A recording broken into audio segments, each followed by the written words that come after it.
سورہ البروج میں ایک ایسے بچے کی کہانی جس نے بادشاہ کو گھٹنے ٹیکنے پر مجبور کر دیا تھا۔ ایک ظالم بادشاہ اپنی عوام پر خوف طاری کر کے اس پہ حکومت کرتا تھا۔ اس سلطنت میں بادشاہ کے ساتھ ایک جادوگر بھی تھا۔ عمر زیادہ ہونے کی وجہ سے جادوگر نے بادشاہ سے کہا، اب میری عمر زیادہ ہو گئی ہے، اس لیے کسی بچے کو اب میری جگہ لے لینی چاہیے۔ اس پر بادشاہ نے ایک چالاک بچے کو اس کی جگہ لینے کے لیے چنا، جو ہر روز جادوگر کے پاس جا کر جادو سیکھتا۔ راستے میں وہ اکثر ایک مسجد کے پاس سے گزرتا جہاں وہ اکثر مسلمانوں کو اللہ کی عبادت کرتے ہوئے دیکھتا۔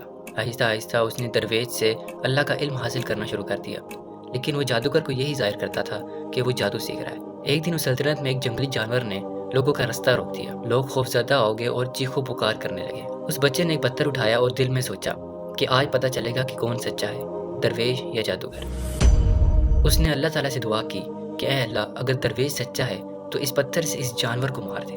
اس کے پتھر پھینکنے پر وہ جانور فوراً مر گیا۔ اللہ نے اس بچے کو اندھے اور بیمار لوگوں کو شفا دینے کی طاقت دی۔ جلد ہی یہ بات بادشاہ تک پہنچ گئی۔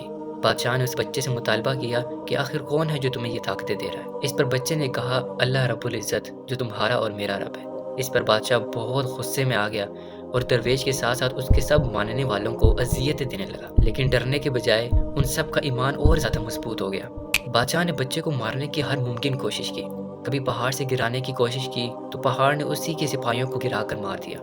ہر بار بچہ بچ کر بادشاہ کے پاس جا کر کہتا کہ تم مجھے نہیں مار سکتے جب تک تم یہ کام نہ کر لو۔ بادشاہ نے مجبوراً ہو کر بچے سے کہا کہ آخر کیا کروں جس سے تم مر جاؤ؟ اس نے کہا کہ سب لوگوں کو اکٹھا کرو اور سب لوگوں کے سامنے ایک تیر کمان میں ڈال کر یہ کہو، شروع اللہ کے نام سے، اور پھر مجھے مار دو۔ بادشاہ نے اس کے کہنے پر یہی کیا اور تیر چلا کر اس بچے کو مار دیا۔ اس پر سب لوگ بہت غمگین ہوئے اور کہنے لگے، ہم اس بچے کے رب پر ایمان لاتے ہیں۔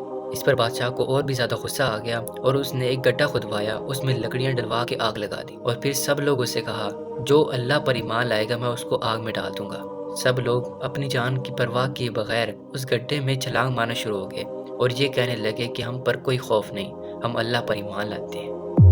آج سوشل میڈیا پہ آ کر سچ بولنا، ناانصافی کے خلاف کھڑے ہونا ہمت نہیں بلکہ دکھاوا سمجھا جاتا ہے۔ آج ہم تلواروں کی جنگ کا تو سامنا نہیں کر رہے، لیکن ایک معاشرتی اور اخلاقی لڑائی ضرور لڑ رہے ہیں۔ جس طرح ایک بچے نے پوری فوج کو ہی گھٹنے ٹیکنے پر مجبور کر دیا تھا کیونکہ اس کے اندر ایمان کی طاقت تھی۔ آج ہم تعداد میں زیادہ ہونے کے باوجود نہ تو فلسطین کی حفاظت کر سکے ہیں، نہ تو سوڈان کی، نہ کسی اور مسلم ممالک کی۔